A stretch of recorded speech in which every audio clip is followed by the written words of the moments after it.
Ana, qual que é o segredo, então, já que você escreveu o manual, qual que é o segredo do nosso cérebro? Primeiro, sem dúvida nenhuma, a gente devia ser mais curioso e entender quem é a gente, né? Eu falo que a pessoa que você vai ter que conviver o resto da sua vida é você. Então, seria interessante você criar um senso de autopercepção para ir ajustando isso conforme a sua necessidade. Então, o segredo, na verdade, é você desenvolver uma capacidade de autopercepção para se autorregular em tempo real. Mas eu acho tão difícil se conhecer. Não deveria. Porque para pensar. Eu sei o que eu gosto, eu sei o que eu quero, eu sei o que me faz bem, eu sei o que me faz mal.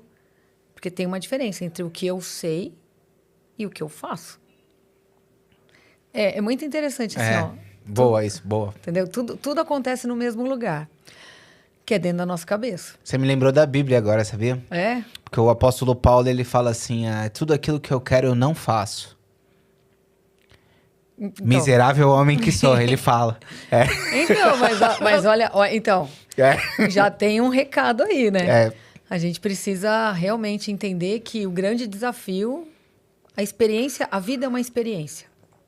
E essa experiência, ela precisa realmente ter o meu olhar para eu entender como eu reajo às coisas, o que me faz bem, o que não faz, como que a minha crítica funciona quando eu erro. Isso é o que faz com que a gente consiga se conhecer. Porque o autoconhecimento, eu primeiro preciso, para tudo que eu quiser aprender, eu tenho que me interessar. Então, eu preciso me interessar por mim, para me perceber. E eu preciso desenvolver um diálogo interno nas coisas que eu faço ou que eu vivo e como eu interpreto as coisas que eu vivo. Porque eu não tenho como fazer o mundo ser bom para eu estar nele. Mas eu posso saber lidar com as coisas que acontecem, dialogando para me conhecer.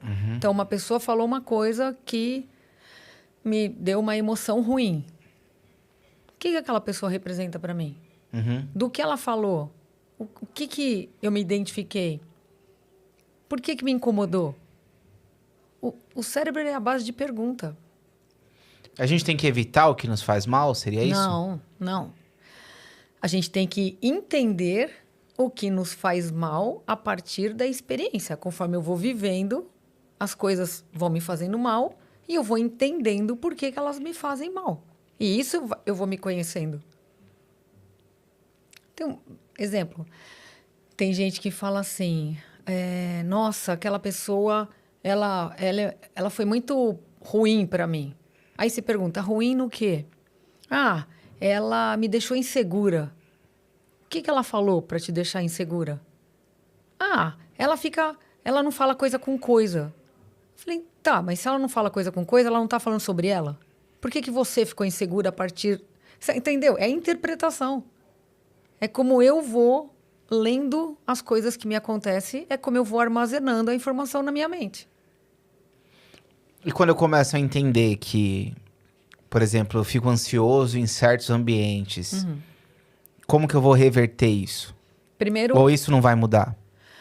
não, lógico que... Então, muda a partir do momento que eu quiser me conhecer para mudar a minha relação com o ambiente. Eu não tenho como mudar o ambiente, mas eu tenho que entender ali, naquele ambiente, eu fico ansioso. Eu fico ansioso pelo quê? O que me gera ansiedade ali? Porque a ansiedade é vital, né? A gente precisa ansiar por algo para sair da cama.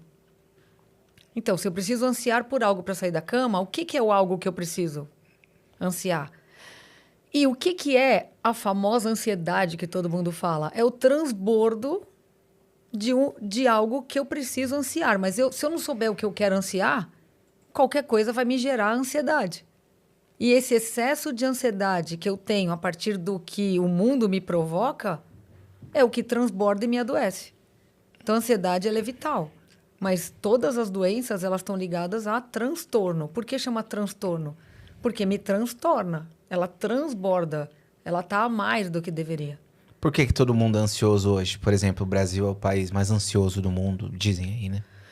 Então, mas vamos pensar. Vamos pensar na base da... Primeiro que as pessoas precisam entender que a ansiedade é parte da vida. Né? Então, eu preciso, quando acordar, ter uma motivação para sair da cama. Eu preciso ter uma ansiedade pela vida, para viver bem o meu dia de hoje. Eu só tenho hoje. Se eu viver bem meu dia de hoje, meu futuro vai ser ótimo. E, quando eu falo isso, eu não estou falando na relação do que vai acontecer no mundo, mas na relação de como eu vou me autorregulando conforme o mundo vai me provocando a reagir, a ter uma emoção negativa. Então, nós todos temos emoção. E a nossa emoção ela é reagente a um estímulo externo. Eu posso me provocar a ter reações também. Por exemplo, eu posso ouvir uma música e essa música representar algo do meu passado e isso vai me fazer sentir, me levar para uma sensação boa ou ruim, que pode ser uma música de um cara que me largou, por exemplo, uma experiência ruim. Mas eu preciso entender como é que eu reajo às coisas para justamente não ter ansiedade. Porque quando as pessoas falam assim, ó, a ansiedade ela é um mal. Não, ela não é um mal. Se as pessoas não se conhecerem, aí ela passa a ser um mal. Porque veja quantos estímulos a gente tem o tempo inteiro. As notícias, elas chegam muito rápido em todos os lugares do mundo. Então, teve o terremoto no Japão, teve o problema da tsunami na Rússia, sei lá, é o contrário. Teve o terremoto na Rússia, gerou a tsunami no Japão. O que tudo isso quer dizer? Se eu olhar para tudo isso e essas notícias, eu não souber me autorregular a partir do que eu enxergo, do que eu ouço, do que eu vejo, eu vou ficar ansiosa. Porque eu vou ficar achando que o mundo é muito ruim. Porque você Tipo percebe? aquele senhor de idade que fica vendo o Datena o dia inteiro, né? Então, ele está se alimentando de um jornal que está falando sobre notícias ruins. Às vezes boas, mas a maioria ruim. Porque, não sei quem foi preso, não sei quem, não sei Foi o quê. esfaqueado. Foi esfaqueado, tem o novo golpe.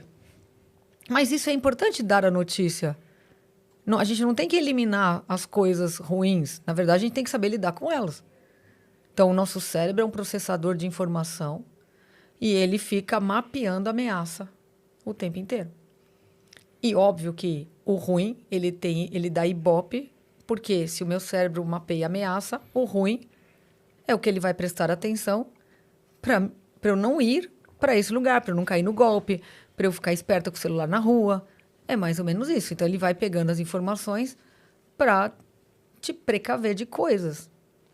Porque é para isso que ele funciona. Só que imagina o seguinte, eu não me conheço o suficiente para lidar bem com isso. Aí essas notícias vão chegando. E eu não entendo o mecanismo. E o choque daquilo vai armazenando coisas ruins, que vão me gerando emoção ruim. Que vai me gerando o quê? Ansiedade. Eu vou sair de casa, pensa tudo que eu armazenei, que eu tive de notícia em todas as redes sociais, inclusive na TV, e agora eu vou sair de casa. Entendeu? Eu não entendi que aquilo era algo que, ok, eu saber, justamente para eu me proteger, mas que, ok, eu saí de casa porque tá tudo certo. Então, o equilíbrio é a fórmula do sucesso. Em tudo. Então, mas quando o seu corpo, ele entende diferente da tua cabeça, sabe? Exemplo.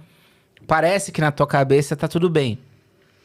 Só que aí você chega num lugar e começa a ter tontura, começa a ter calafrio, sei lá. E aí você fala, pô, eu não consigo nem entender por que eu tô assim, mas eu tô sentindo uma ansiedade que é corporal, sabe? Então, mas vamos pensar. Quando a gente fala de uma pessoa, a gente está falando de um sistema e que a base de controle do sistema é o cérebro. Então, se o meu corpo ele está dando sinais de uma situação que eu estou vivendo que não está boa, eu tenho que pensar sobre isso. Porque provavelmente o meu cérebro viu e mapeou alguma coisa ali de ameaça. E uma das coisas que o cérebro faz é ele consegue enxergar uma ameaça, porque o cérebro ainda é o mesmo cérebro do homem da caverna. Ele tem o sistema simpático e parasimpático que é reagente, ele é autônomo. Ele reage a partir de coisas do mundo de fora. E para que ele reage desse jeito? Porque ele tem que entender se a gente vai lutar ou se a gente vai fugir.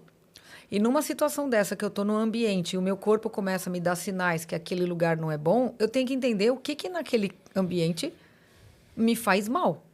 Para eu poder entender de onde vem isso. De onde vem isso? Eu já cuidei disso? Eu já entendi a raiz disso? Por que o meu cérebro está tendo que lidar com uma situação que vai me colocar fora dali, para eu fugir? Porque se ele está usando o sistema autônomo de proteção, que é o sistema de luta e fuga, que é autônomo, é porque eu tenho pouco recurso e pouca elaboração. Quer dizer que eu me conheço pouco neste lugar. Porque eu acabei de ir para um lugar que o lugar me fez sentir coisas. Pode ser que a primeira vez que eu senti, eu vou parar para entender. Tá certo? A hora que eu me perguntar, mas o que tinha ali que me deixou assim? Eu já atendi essas pessoas. Eu atendo, né? Essas pessoas, por exemplo, que falam assim para mim. Eu entrei lá e eu dei de cara com uma pessoa que me fez que fez mal pro meu pai no passado. Então, assim, evocou a memória do que ela soube dessa pessoa em relação ao pai dela. E ela se viu vulnerável naquele lugar. E aí a gente vai fazer com que pegar essa situação específica e vai fazer ela se discriminar, porque isso é sobre o outro, sobre o pai, sobre a história do pai. E aí a gente vai começar a entender como ela vai categorizar as coisas e lidar com a experiência da vida dela. Porque a gente nasceu numa família, ou alguém cuidou da gente, e a gente usa muito a informação de quem nos criou. E a gente precisa, depois dos 24, que é o cérebro pronto com a última função, né? Se eu li no seu e-book. Tomada de decisão com perspectiva de futuro, é o frontal, em torno dos 23, 24 anos. E eu consigo ressignificar as coisas. O que é ressignificar? Essa história, por exemplo, que eu dei. Então, vamos ressignificar a representação daquela pessoa, porque aquela pessoa ela fez o mal no passado para o seu pai. Tá na história do seu pai. Você precisa conviver com essa pessoa? Sim, eu trabalho com ele. Então, vamos ressignificar, mudar o significado dele em relação à sua vida? Porque hoje você já sabe da vida do seu pai em relação a ele. E você em relação a ele? Você nunca viveu. Então, vamos criar uma página em branco e lidar com ela da melhor maneira? Claro que você não vai ser a melhor amiga desse cara, porque esse cara já sacaneou seu pai. Mas não dá para exterminá-lo? Você vai ter que conviver? Como é que a gente consegue fazer isso? Dá para fazer isso. Na mente imaginária, você cria vários recursos que você consegue conviver com aquela pessoa e ela não ter o significado que você colocou nela. Que herdou, né? Porque foi do pai, mas que fez ela reagir mal nesse lugar. Gostei muito disso que você propôs. Nada precisa me atingir diretamente, né? Eu posso pensar e elaborar sobre tudo, né? Exato. Ela pode até atingir. E a hora que atinge, você já é um ponto para você pensar. É a oportunidade que você tem de se conhecer na relação daquilo que te fez mal, que te levou a uma sensação ruim. Isso é o autoconhecimento. Quando eu falo a capacidade de se perceber, é ir vendo como que eu reajo às coisas do mundo. E pensando sobre isso.